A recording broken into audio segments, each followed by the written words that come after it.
There's another aspect to this that I wonder, it probably has something to do with worthiness. It doesn't have anything to do with worthiness. It has to do with pinching yourself off because you decided you're not. Worthiness just is. Get used to it. I was wondering, what does it feel like? Because I've always linked worthiness with deserving. And I know that there's been plenty of times that I'll stick up for myself and say, I deserve this. I'm being shortchanged. So you're in your car. Is that where you listen to your radio? Sometimes Esther does. You're in your car and you tune it to this station that plays such satisfying music. And you say, oh, I must be worthy. We say, no, you just tuned. You just tuned. XM radio doesn't say, unworthy. You can choose from this and this and this, but not this. I kind of have this feeling that worthiness, at least how I interpret it, and that maybe I don't know what it feels like really, because I feel like there's a part of me that's asking somebody else to let me have, I don't know if I can explain it quite right. The other day, we were visiting with a handful of people, and we said, what is the word that we've offered more than any other word? What do you think it is? Allowing?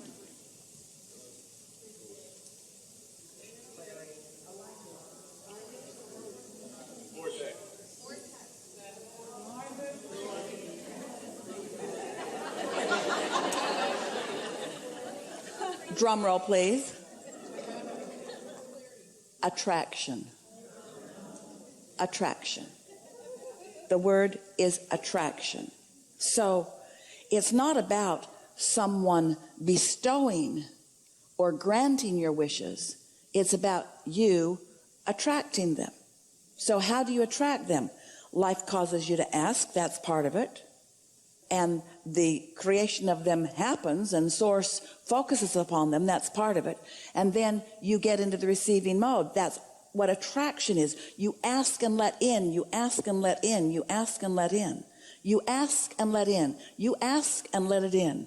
You ask and let it in. And that's what attraction is. You offer a vibration about it. You learn to offer a deliberate vibration. You learn to tune. Tuning is attracting. Tuning is attracting. Paying attention to the way you feel and reaching for thoughts that feel better, that's tuning. That's attraction. That's deliberate attraction. And so, yes, there are so many avenues through which the things that you're asking for will come. Maybe someone will walk up and hand it to you.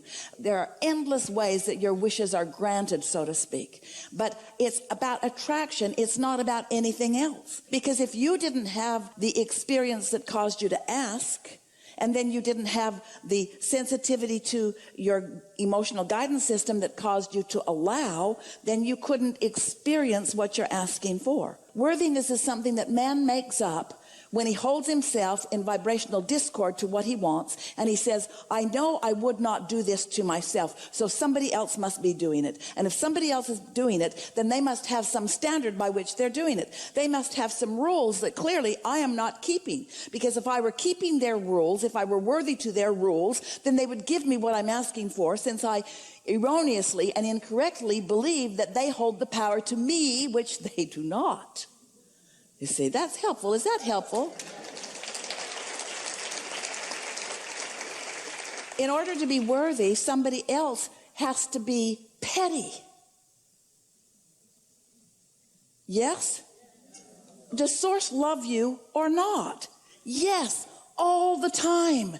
It's not the absence of Source's love that doesn't let you have what you want. It's the absence of your own love. That's the discord, you see. So rather than saying, I'm unworthy, say, I'm sloppy in my thinking. Rather than saying, I'm unworthy, say, I'm willing to feel negative emotion and put up with it. Rather than saying, I'm unworthy, say, I tune myself out of vibrational alignment with my own desires. And then I blame some outside force for the lack of bestowing to me, when all along it's me letting it in or not. how can I train myself to feel that worthiness, that feeling of it? You can't. It helps to hear it, as we just explained it. But the way you train yourself is by reaching for something that feels good and then staying there as long as you can, and avoiding things that don't feel good by reaching for things that do feel good. You can practice the feeling of unworthiness. In fact, you've been practicing the feeling of unworthiness right here in this experience, where for the second time in not that many months, we've plucked you from the audience, put you right in our gaze, and showered upon you everything we've got. And still, you can, if you want, say, I know. And the very first time I well, came... doesn't that seem silly, though? And doesn't it seem like something that you don't want to do anymore? And doesn't it seem illogical given the knowledge that you hold? And isn't it just a pattern of thought that is dissipating more and more? And isn't that pattern of thought being replaced with other patterns of thought that just feel way better? And doesn't it feel good that you meditate and you're feeling better every day? And isn't it getting better every day? And aren't you getting ready to be ready to be ready? And doesn't it feel more like you want to say things are improving rather than why haven't it gone all the way? And Yes. yeah. Thank you. Yeah. Yeah. It's slowing that train, that momentum down, because it was... Well, the way you slow the train is by not talking about it. But the thing is, law of attraction, that doesn't work. Law of attraction, it doesn't matter whether you're saying it out loud or not. You're broadcasting the thoughts, and law of attraction is still getting a hold of the thoughts, whether you're saying it out loud or not. What you're offering is what you're offering. How you feel really matters a lot. So it's about caring about how you feel. And these are the things that we would do if we were standing in your physical shoes. We would be nicer to me. We'd be nicer to the me that is you. We'd be nicer. We'd rest more. We'd play more. We'd do more of the things that are pleasing to us. We would deliberately soothe ourselves. We would reach for nice feeling thoughts and experiences. We wouldn't watch hateful things. We wouldn't spend any time with the news these days. We would reach for things that feel better. We would care about the way we feel first and foremost. But having said all of that, we know law of attraction is responding to what you've got going on. And sometimes there's just not enough willpower to stop the flow of your own attraction. So it's helpful to say, first of all, this is my attraction. It's not somebody else's assertion. So I'm doing this to myself. Somebody else isn't doing it to me. And since I'm in control of it, I could ease up a little bit if I wanted to.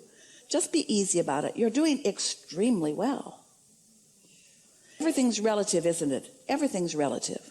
Who would like to be charged with the responsibility of determining the happiest person on earth? Wow, what a job that would be.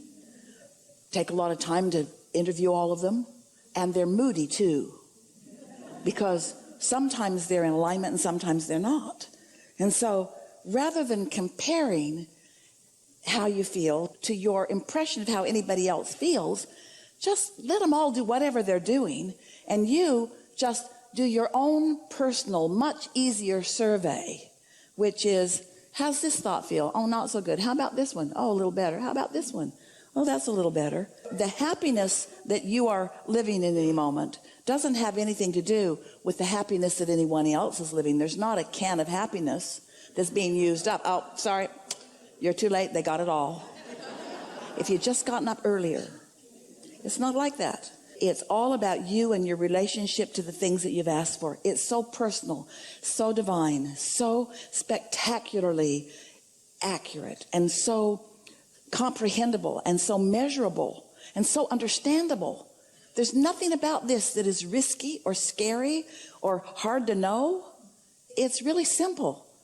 I am loved, and when I let myself be loved, I got it going on. And I am loved, and when I don't let myself be loved, then I'm pinching it off for some dumb reason. And it's probably something I learned from somebody along the way who didn't love themselves either. But to go back and try to figure out where the love stopped, when did I stop letting the love in? You'll make yourself crazy, and you'll cast a lot of blame, and then there'll be all those fights. And so just chill out. Just chill out. I want to fulfill my life's purpose. And I don't want to run out of time.